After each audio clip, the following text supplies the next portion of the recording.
ఆంధ్రప్రదేశ్ మాజీ ముఖ్యమంత్రి వైసీపీ అధినేత జగన్ నివాసం ఉంటున్నటువంటి నివాసం వద్ద కొన్ని వాస్తు మార్పులు చేర్పులు చేస్తూ ఉన్నారు. ముఖ్యంగా ఆయన నివాసానికి ఉన్నటువంటి ఐరన్ ఇనుప కంచెలను కొన్ని తొలగించారు. వాస్తు లోపాలు ఉన్న కారణంగానే వాటిని తొలగిస్తున్నారంటూ ఒక ప్రచారం జరుగుతుంది. ప్రస్తుతం నేను జగన్ నివాసం వద్దే ఉన్నాను. ఇది చూడవచ్చు మీరు. ఇదంతా కూడా మీరు ఇటు చూస్తున్నదంతా కూడా ప్రస్తుతం ఇది మొన్నటి వరకు క్యాంప్ ఆఫీస్ అధికారికంగా ఉపయోగించినటువంటి క్యాంప్ ఆఫీస్ కార్యాలయానికి సంబంధించినటువంటి ఐరన్ కంచె. ఆ పక్కనే సేమ్ ఇదే విధంగా నివాసం కూడా ఉంటుంది. ఆ నివాసానికి అదేవిధంగా క్యాంప్ ఆఫీస్కి మధ్యలో ఉండేటి ఐరన్ ఆ కంచెను తొలగించినటువంటి దృశ్యాలు మనం చూస్తున్నాం. దాదాపు సగభాగం పైగా తొలగించారు. మొన్నటి వరకు కూడా పూర్తిగా అదంతా కూడా కప్పేసి ఉండేది ఐరన్ కంచెతో. ఇటు మొత్తం క్యాంప్ ఆఫీస్ నుండి మొత్తం అంతా కూడా అన్ని వైపులా ఇలా ఐరన్ కంచెతో కప్పేసి ఉండేది. కానీ వాస్తు దోషాల కారణంగా ఇటు తూర్పు ఈశాన్య వైపు భాగాన్ని కొంతమేర తొలగించారు. వాస్తు కొంత ఇబ్బందికరంగా ఉంది అని కొంతమంది పండితులు చెప్పిన కారణంగానే వాటిని తొలగించినట్టుగా తెలుస్తుంది. వాస్తవంగా అధికారంలో ఉన్న సమయం ఈ జగన్ నివాసం కానీ క్యాంప్ ఆఫీస్ కానీ ఎవరికి కనపడేది కాదు. లోపల ఎలా ఉండేది కూడా ఎవరికి తెలియదు. కానీ అధికారం కోల్పోయిన తర్వాత ఇక్కడ జగన్ నివాసం పక్కన ఉన్నటువంటి రోడ్డుని సాధారణ ప్రజలకి అనుమతి ఇవ్వడంతో ఈ రోడ్లో చాలామంది ఈ ఈ ఐరన్ కంచెని అంతా కూడా చూసి ఆశ్చర్యపోయారు. ఈ నేపథ్యంలో ఇప్పుడు వాస్తు లోపాలు ఉన్న కారణంగానే ఇప్పుడు ఈ ఐరన్ కంచెని కొంత తొలగించారని తెలుస్తుంది.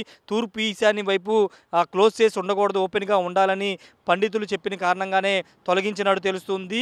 ఎక్కువగా అంటే జగన్ ఎక్కువగా ఈ వాస్తుల్ని పెద్దగా నమ్మరని గతంలో ప్రచారం జరిగింది. కానీ ఓటమి తర్వాత కొన్ని నిర్ణయాలు వాస్తు విషయంలో కానీ లేకపోతే కొన్ని నిర్ణయాలు తీసుకుంటున్నారని తెలుస్తుంది. గత కొద్ది రోజుల కిందటే అంటే పార్టీ ఘోర పరాభవం కొంత ఇబ్బందికర పరిస్థితులు ఎదురైన కారణంగానే ఇప్పుడు ఈ వాస్తు దోషాల కారణంగానే కొన్ని జరుగుతున్నాయని కొంతమంది వాస్తు పండితులు చెప్పిన కారణంగానే జగన్ ఈ నిర్ణయం తీసుకున్నట్టు తెలుస్తుంది.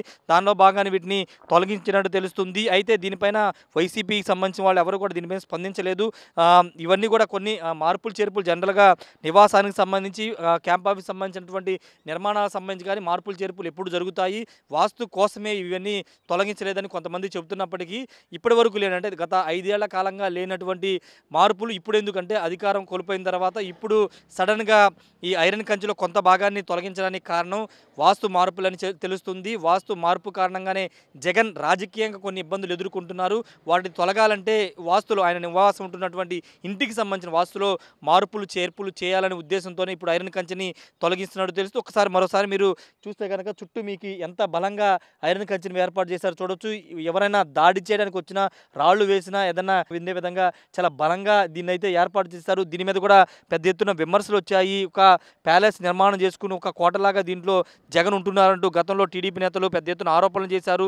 ఎన్నికలు అయిపోయిన తర్వాత ఫలితాల తర్వాత ఈ ప్రాంతాన్ని చూసిన చాలామంది చూసి ఈ స్థాయిలో ఈ విధంగా ఐరన్ కంచెని అంతా పెట్టుకోవాల్సిన అవసరం ఏందని కూడా చాలామంది విరిచిన పరిస్థితి. ఈ నేపథ్యంలో ఇప్పుడు వాస్తు మార్పులు చేర్పులు జరుగుతున్నాయి కాబట్టి అందులో భాగంగానే ఇప్పుడు ఐరన్ కంచెన వెనుకున్నటువంటి ఐరన్ కంచెని అయితే తొలగించారు. ఇంకా కొన్ని మార్పులు చేర్పులు ఉంటాయని తెలుస్తుంది. ఇటువైపున పార్టీ వైపు ఆఫీస్ వైపు కూడా కొంత తొలగించే అవకాశం ఉందని తెలుస్తుంది. ఇప్పటికీ అటువైపున అటువైపున కొంత భాగాన్ని కూడా తొలగించారు. ఇప్పుడు తూర్పు ఈశాన్య వైపు ఉన్నటువంటి భాగాన్ని కూడా కొంత తొలగించినటువంటి పరిస్థితి అయితే ఉంది. ఏదేమైనప్పటికీ ఓటమి తర్వాత జగన్ కొంత వాస్తును కూడా నమ్ముతున్నారు. దానిలో భాగంగానే ఇప్పుడు ఇంటికి సంబంధించినటువంటి ఐరన్ కంచెని తొలగించారని కూడా చర్చ నడుస్తుంది. Camera person విజయ్తో Rayesh RTV Tadepalli నుండి. మరిన్ని వీడియోస్ కోసం ఛానల్ ని సబ్స్క్రైబ్ చేయండి. లేటెస్ట్ అప్డేట్స్ కోసం వాట్సాప్ ఛానల్ ని ఫాలో అవ్వండి. అండ్ లింక్ డిస్క్రిప్షన్ లో ఉంది.